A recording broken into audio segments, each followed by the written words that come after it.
I'm the only person that's present in a place, arena, a platform, or at this moment in time that has any chance of reaching them. And the reason that I'm not is because I didn't show up, or because I let what's in my head be so important that I cheated them out of the opportunity to have somebody connect with them and understand them, make them understand that they're not alone in this, or make them understand a concept that everyone wanted to beat them over the head with, and I'm going to actually help them get it.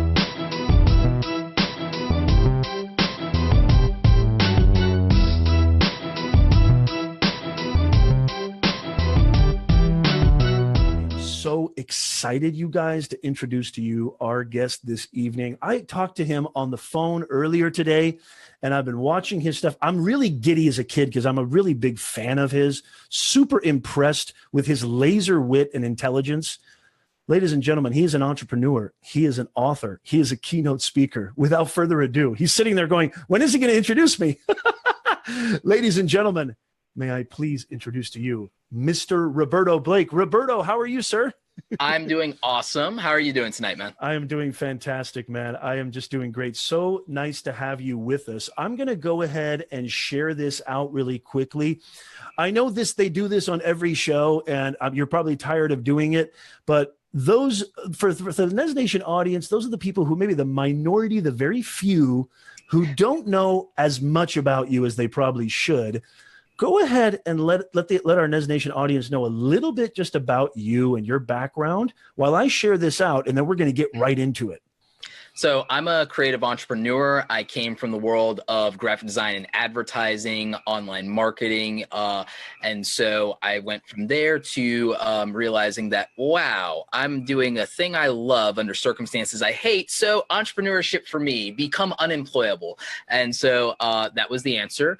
Leveraged my personal brand, built that up, my primary platform being online video via YouTube. Started taking that seriously in 2013. Within my first year, after August 2013 through 2014, grew to 10,000 subscribers. And then after that, I'm now at almost 250,000 subscribers. And my content focuses on creative entrepreneurship, but it's very different than other people. And almost no one's talking about this and framing creative entrepreneurship, but I've done everything and continue to do everything from tutorials to advice to motivation to interviews from creators, from entrepreneurs, even creators still working in the workforce. Because if you're an entrepreneur, you need to know how to work with your people better, how to build that culture better, what they need from you, or understand what it takes to do their job day in and day out. So you need that empathy. If you want to become a creative professional, that's on the path to entrepreneurship. I became an entrepreneur after doing my 10 years in the field. I don't think everyone has to do 10. I think you can do 5, or you can do whatever works for you. Some people will do 1, and it's enough for them to realize they don't like it, but maybe you acquire a skill, or maybe you learn. I feel that my bosses, and shout out to them if they're watching it, it's like, thank you so much for teaching me what not to do and teaching me how not to treat people. So I love doing that. I do public speaking, despite being an introvert, despite the fact that I used to be terrified of public embarrassment or being called out or having eyes on me, making me neurotic more than I already am. And yet I became a public speaker 2 years ago, started my speaking engagements paid, by the way. Didn't start free, even though I still do some. And spoken on maybe 30 events in 2 years, including social media marketing world, did a workshop for Adobe Max, worked with all kinds of great people, did Summit Live, was the first speaker to use the YouTube Live mobile app to stream an entire speaking engagement. Oh, cool. So just all kinds of interesting things. Like you, I do consulting. A lot of it is around video marketing through my company, Create Awesome Media. And now, instead of being a solo entrepreneur, I've started working with a small team of people that I recruited directly from my engaged community of followers and viewers. And so until I decide to become a best-selling author, that's what I'm doing. Doing Create Something Awesome Today podcast, which you can check out on iTunes, Stitcher, SoundCloud, all the things. You could also go to createsomethingawesometoday.com to get it. So Yeah, until I decide to, oh yeah, then I'm now doing Awesome Creator Academy, yet another venture. So yeah. Is there anything that Roberto Blake is not doing? He'll also wash your windows. He'll also, no, I'm kidding. No, I'm not doing that. No, I'm kidding. Not gonna sing for you unless you buy me drinks first and take me out to karaoke. There you go. Might have to buy me dinner. Maybe. Yeah. Hashtag not a cheap date. And, yeah, there you go. One of the things I love about you, Roberto, and I didn't mean to cut you off there. Just I love that you're willing to explore different avenues. And this is something that I want to talk a lot, because I know there's a lot of people coming in right now. Gord, Nico, good to see you. Tim, Justin Brown from Primal Video. Awesome to see Justin. You. And by the way, Justin's going to be on the show. I can't wait to have you on the show, Justin. Yeah, he is doing some incredible tremendous stuff. Like, shout out to Justin and Primal Video and everything like that, and his brother Mike. Like, I mean, guys are amazing. Yeah, absolutely. Learned a lot from both Justin and Roberto. I mean, you guys are just crushing it. I know a lot of people, especially our audience, is very aware of your YouTube presence. And what I love about you is you're exploring different avenues. I've been noticing your presence on Instagram has increased. I'm a huge lover of Instagram. I've said it before, and I know my NEZNATION audience has heard me say it before. I believe that video is the predominant form of communications in the 21st century. Absolutely. I think it's going to replace texting. It's going to replace emails. It's going to replace. It's already there. It's already there practically, right? It's just a matter of everybody else catching up, especially the older generations like me. Because I know Roberto's 33. I'm 40. I come from Generation X. And I'm so impressed with this generation. My wife is 32. So I'm and most of my students are 18. You got a bias. Yes, exactly. There's no choice, right? You guys are going to be the consumers, the predominant consumers and predominant buyers, sellers. Already getting there. So it's like, to me, it's like, if you're not adapting, it's hasta la pasta. I want to talk to you because, I want to talk about your creative approach. But before I do that, I see Tim's joined us here. Tim's my colleague. We host a podcast called the Digital Entrepreneur Show. And we hear this word. I'm not even really a big fan of the word anymore. At least, I feel like it's been kind of abused. And we did a show about this. Gord has a really great question. Thank you, Gord. I'll get to that in just a second. How does Roberto Blake define the word entrepreneur? How would you define it? I know a lot of people have definitions, but I want to hear it from the man. What do you think, Roberto? I honestly believe that what being an entrepreneur is what it's always been, because this concept of being an employee is relatively modern. It's relatively modern. I'm a big lover of history. I love history. I love period pieces. I read the book when I was younger, I think it was called 100 or 1,000 Decisive Battles, something like that. I'm a big student of history, and I love studying the history of culture, of craftsmanship, of military history, etc. And the point that I'm making is that if you look back to even the founding of this nation, like, entrepreneurship was all there was. Because if you were never lucky enough, quote unquote, to work for the nobility, you didn't really have an employer. You were always a vendor, a freelancer, a hired hand, so to speak. Do you know where the origin of the word freelancer comes from? No, I don't. Freelancer comes from the word hirelance. Mm-hmm.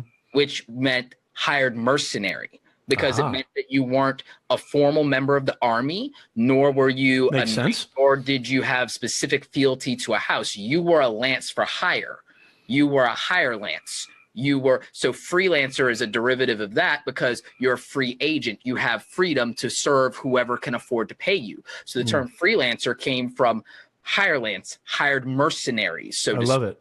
So if the origin of that is there, and a freelancer is entrepreneurial, but the problem with being a freelancer is that you're an entrepreneur that still exclusively is dependent on patronage of some kind, or is loyal to a single or limited amount of clientele at a given time. And so it is entrepreneurship, but it is a lower tier of entrepreneurship, I would say.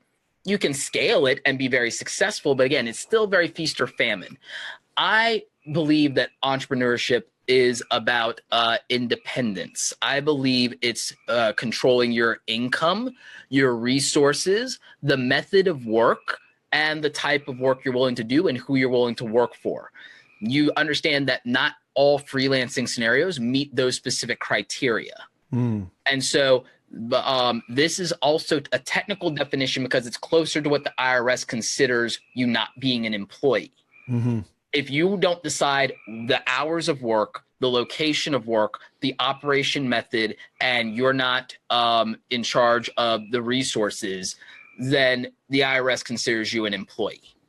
So that's how I kind of differentiate what an entrepreneur is. And it's based in that historical context that a lot of people don't consider, is that employment is a modern invention. The institution of modern education, it's a modern invention. Universities have existed, but the idea of formal degree education precipitating the validation of you working within a field or that being the required credential, it's a modern invention that only goes back to about our grandparents, like before it didn't really matter. Right. You could be an educated or learned or well-read person, but that pedigree was not required of you if you didn't belong to the aristocracy.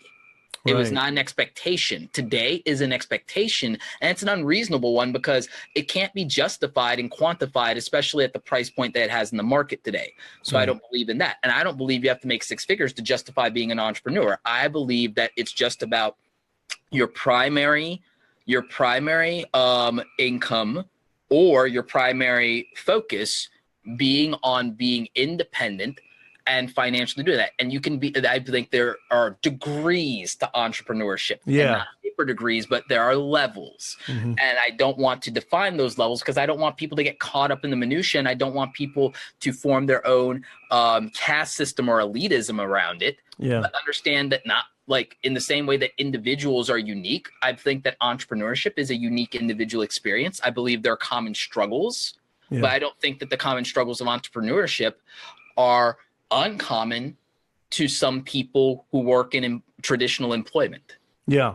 Do you think that, so there's kind of two schools of thought that, you know, you can learn to be an entrepreneur, and other people may say that, well, actually it's something that's hardwired, that it's actually, and it's interesting that you brought up our forefathers, because I actually remember doing a live stream. I think it was around Memorial Day, where I talked about how I mean, if you think about history, and I love that you're a fan of history. I mean, what did our forefathers do? What was their execution? I mean, they were tired of taxation without representation, right? They were tired of working for somebody else. At least that's the narrative, because that's actually somewhat taken out of context, but I'll go down that rabbit hole later. Yeah. I mean, but I mean, just underlying that, I mean, I think that the sort of mindset of an entrepreneur, somebody who, like you said, unemployable, or somebody who wants to have that independence, right? I mean, control your time, your energy, your resources, and what you're working on. It's like, that's a lot of things to be in control of. It's also a lot of things to be accountable for. Exactly. Yeah. And even though you have, I think Roberto would agree with this, or I maybe he wouldn't, even though you do have control over your resources and your time, you're still somebody who is, I think your work elevates to such a degree, because we were talking about this before we went live. I mean, I working a 9-to-5 job, I actually feel has more freedom than being an entrepreneur, because you can punch out when you work 9-to-5. You can, when you work for a company or organization as a W-2 earner, because I love how you went to the taxes there, you can punch out, you can take vacation, you can turn off your email. I would be hard pressed if anybody watching, especially me, if I don't check my email, I mean, I have like an anxiety attack, right? I mean, and I don't know. Look at my social media. When is Roberto on vacation? Exactly. Now, never. when I'm no longer single, when I find the right girl, she might be able to drag me onto vacations, and she might be able to convince me to not making a working vacation, and might convince me to like put the camera away. Like, right. Like, we'll see. Yeah, exactly. And if you guys hear crickets in the background, that's because Roberto lives in North Carolina, in this house in surrounded by nature. And I think it's so cool. I was talking to him before we went live. I was like, I thought it was like a ringtone or just some device or something that, or like just, I had nature, maybe a like screensaver. like, yeah. And I was like, oh, that's so cool. He's got crickets in front. And this, I love it. This is the cricket show. You're originally from the Midwest. That's right. That's right. I love it. So Gord has a really good question. And then thank you for that definition, Roberto. I like how you kind of scientifically, methodically broke that down. One thing I love about Roberto, everybody watching in Nez Nation, his love of history and his intelligence and his wherewithal, his awareness of those who came before us. And he doesn't talk about things that he doesn't have a nice tight grasp on. Something I tell my students, we had a great conversation before we went live. Something I tell my students, and even my clients alike, you can talk a good game. You can have all these accolades. You can have all these credentials. You can have all these beautiful trophies sitting in your trophy case. But if you don't have any substance behind what you're saying, if it's not substantive and evidentiary, it means absolute goose egg. Gord says, if you're an introvert by nature, thank you so much. And guys, please share this out. Thank you, Melissa, Naomi. Please share this out with everybody. We want to get as many people watching as possible because Roberto is just going to crush it. He's going to kill it right now.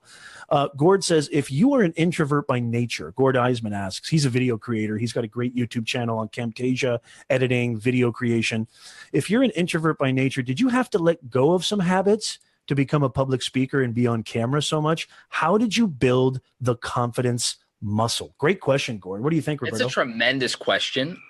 So part of it was the just showing up became a habit, but it was less habit and more mindset. I had to trick myself more than anything. And the parts of me that are introverted and the parts of me that are extraordinarily neurotic and nitpick about everything, I had to reframe that.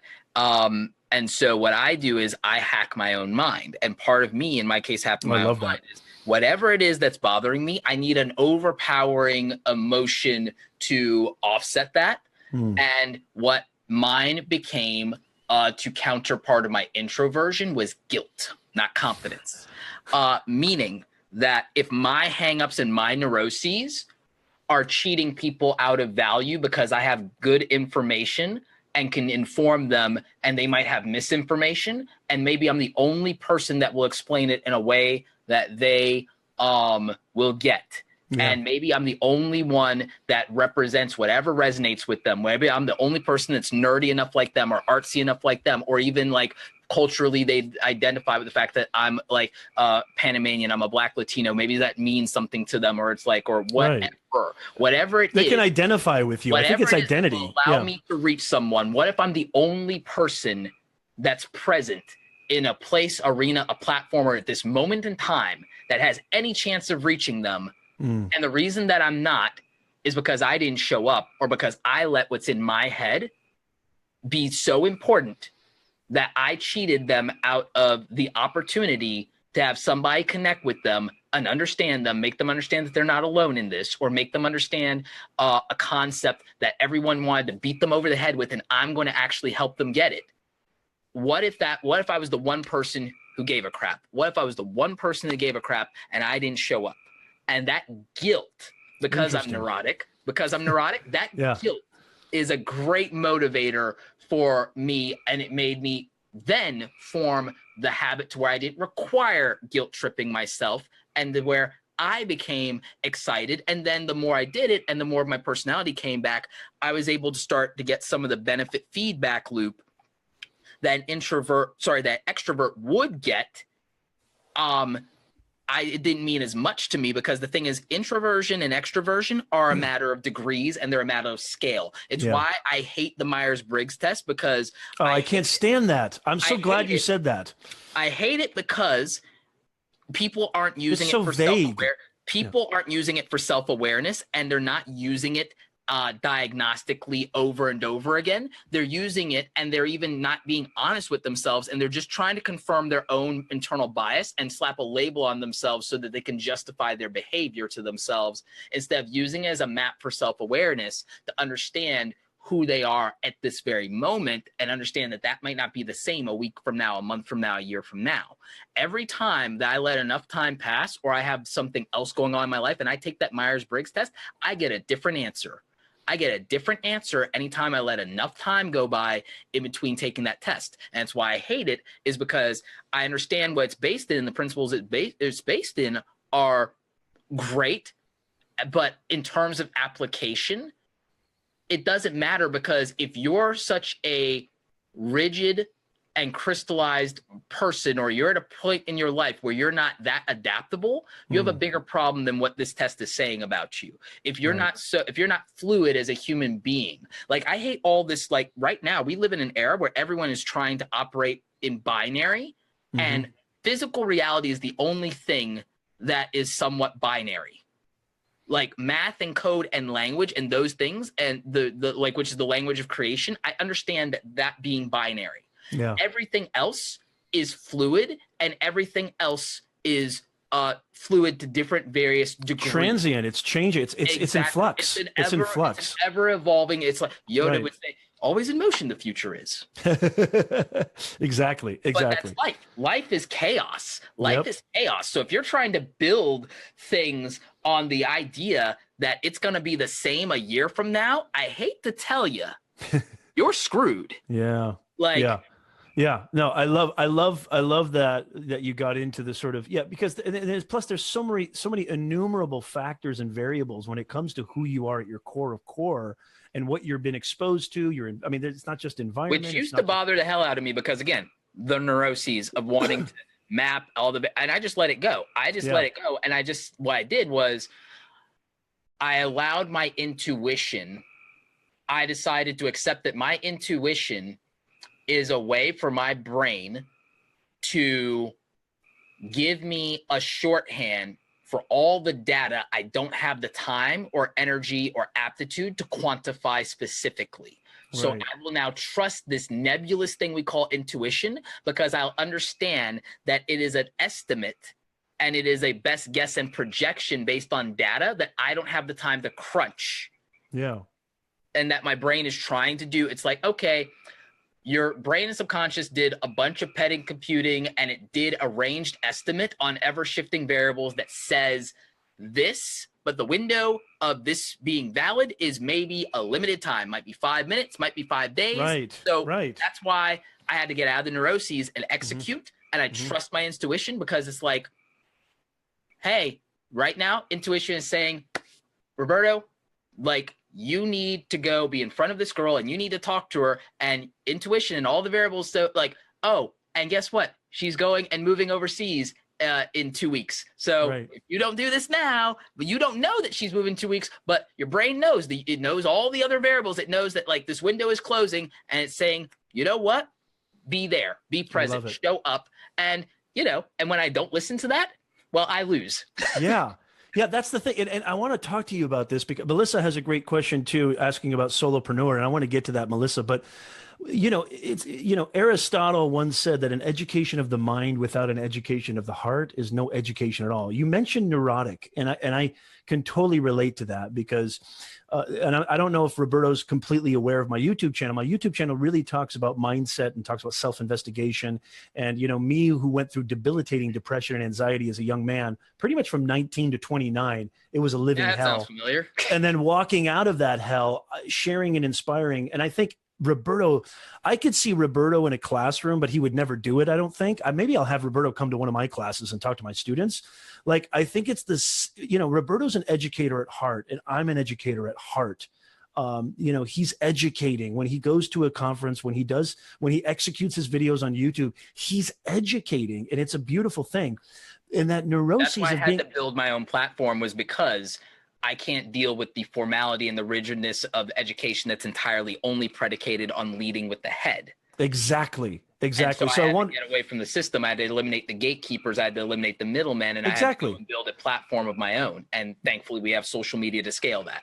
And very parallel to my story. So somebody who is still working at the university level for many reasons, but trying to build something. I'm trying to build my own online academy, my own courses, my own audience, which I love doing video. I love video creation.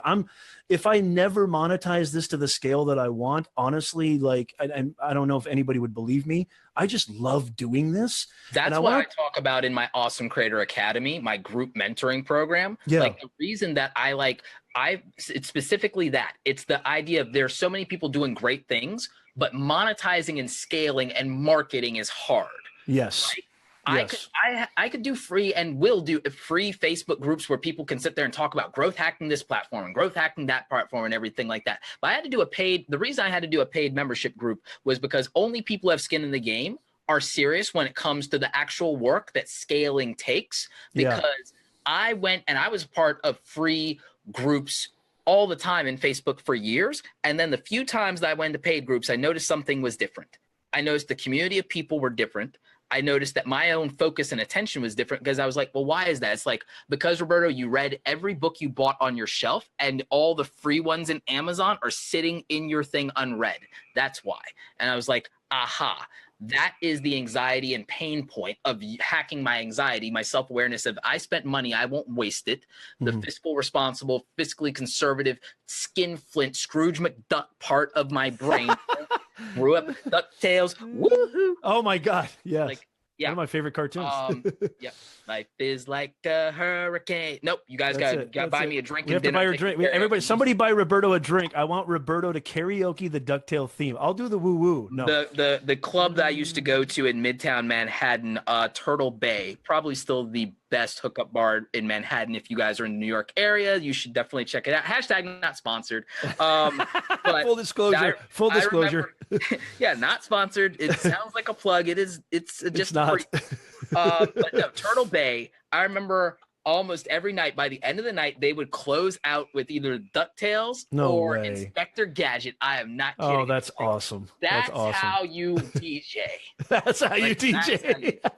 So I wanted to ask you, Roberto, because I love what you mentioned. Thank you so much, Melissa, and thank you everybody for your comments and your likes and your hearts. Please keep them coming. I'm monitoring everything. Melissa, I'm going to get to your question because I think he'll have an amazing answer. Don't you guys love Roberto? I mean, give me some emojis down there. Give me some smiley faces. Give me some hearts. Isn't Roberto just fabulous? He's like awesome, dude. He is just crushing it. Love it. Neuroses, creativity, understanding that, you know, we talked about this a little bit before, how the muse is this fickle mistress. She doesn't always drop her potion when you want her to.